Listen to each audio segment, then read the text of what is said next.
to me here. Yeah, sometimes we don't have enough sense to choose what we need. We want what everybody else has, but we can't afford what everybody else has. And sometimes we don't know how to treat what everybody else has. Notice, brothers and sisters. Yahweh immediately tells Samuel that this young man is not to become king, and Samuel should not be influenced by external features. What you have to understand is, again, God will supply your every need. Jeremiah 3:15, and I'm looking at the New Translation. I will give you shepherds. Shepherds who will lead you, not just send you, but will lead you, simply meaning they're going to the same place you go. After my own heart. Not after the heart of a big name preacher, but after his heart. You see, in order to be chosen, you got to have the right heart. Who will guide you. Yeah, guide you with knowledge and understanding. And sometimes as a pastor, we don't know where God is taking us either. But we're willing to go. Sometimes I tell my mom, I don't know where we're going. I don't know what God is doing. But I'm willing to go. Well, Pastor Sutton said, all you got to do is follow. And can I tell you something? Sometimes the hardest thing is following. And when you get in your car now and you're not driving, somebody just takes off down the street, you think you're going home, and you think, and somebody else wants to ride and take you somewhere different. The first thing you're going to ask is, where we going? Sometimes you just got to learn to ride. Sometimes God is trying to show you where he wants to take you. Y'all get that on the ride to the house. When I was in Galveston, we were in Galveston, I used to take the kids and I take my wife, and we go to the big fine houses in Galveston. And my wife would say, why are we out here, baby? Because there's a future in trusting God.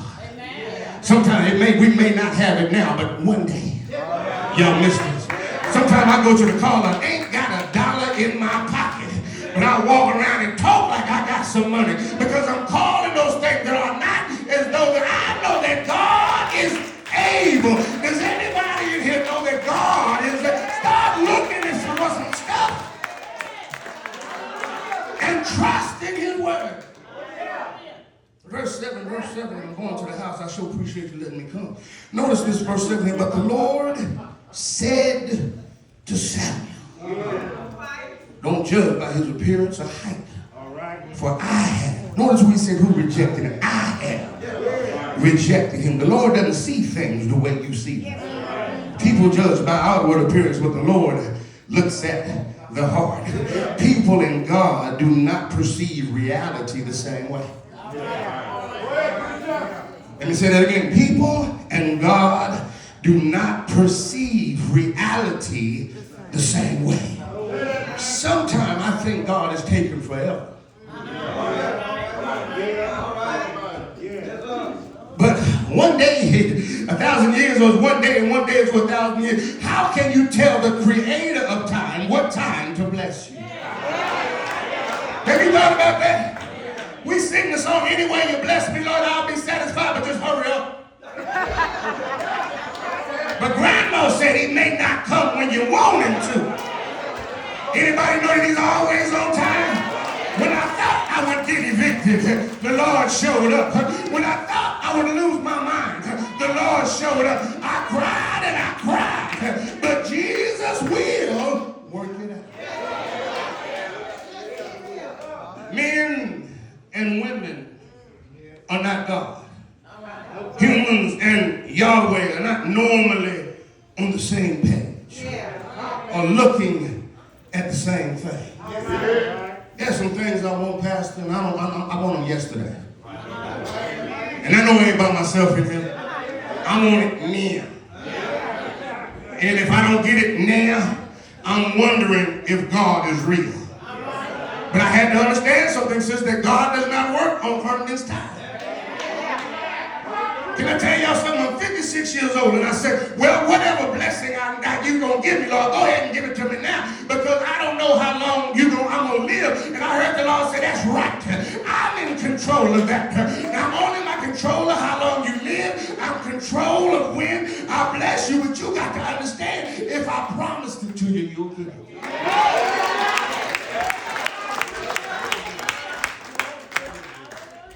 If you just hold on, you'll get it. Tell your neighbor your blessings on the way. It don't matter how old you are. Your blessings on the way. You just got to wait for it. There ain't that wait on the Lord shall renew this. Let's look at that word and then I'll move on to the house. If you go out to eat when you leave here, you're going to go to a place like Shane's. You're going to have a waiter at Shane's. That waiter going to ask you, what do you want? You tell that waiter what you want. That waiter brings your food. That waiter will bring you a drink. But while you got that unsweet tea and you got that joker just right, before you know it, that waiter will come and pour more tea in your cup. That waiter doesn't wait for you to ask for more tea. God shouldn't wait for you to ask to tell you to work for him. You ought to see a need and fill it. That's waiting on the Lord. Lord, I know what I want, but while I'm waiting on you, I'm going to do everything I can while I can. Humans are limited to the external, the outward appearance, but Yahweh looks at the heart. Brothers and sisters, what really counts in a person has more to do with the heart than the eyes. Despite the benefits of God-given talent or favors, just because you can sing, just because you can pray, don't mean you're supposed to be a pastor. You know this, what scared me in life is people had told me all my life, you gonna preach. That scared me. Because that, number one, I didn't want to do it. Number two, I saw the hell that preachers caught. Y'all get that on the ride to the house. And number three, pastors are judged on every little thing they do. Not only are they judged, but the children are judged. If you're not dressed right, it's her fault.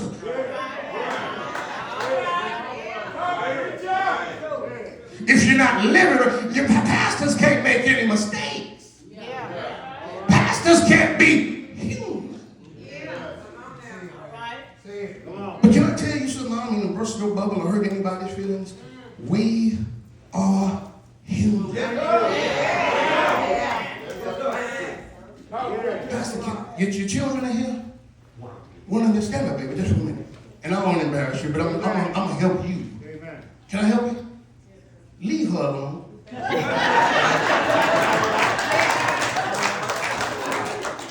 If nobody ever want me to come back next year, she want me to come back. Leave her alone.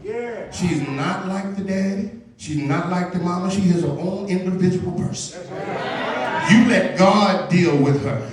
I wish I had somebody here. Thank you, man. God will deal with her. You ain't got to assume. Because sometimes we put things on the children that God has not put on them. Am I doing all right, Mama? Notice this here. I promise we're going to. Despite the benefit of God-given talent, such as natural good looks, and there's no substitute for a God-pleasing heart. It's the heart that matters. 1 Samuel 13 and 14 says, but now your kingdom must end, for the Lord has sought out a man after his own heart. That's what he tells us. Saul, you're not after my heart. You're tall, you're handsome, you're beautiful, but you don't have my heart. You have an ugly heart.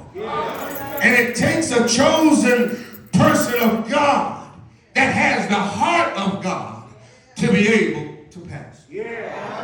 The Lord has already appointed him to be the leader of his people because you have not kept the Lord's command. Keeping the Lord's command is difficult. Because just like Paul, preachers fight that same battle. Every time I try to do good, evil's always. I wish I had witnesses. See, again, you don't know what the pastor goes through. If him and sis get into an argument all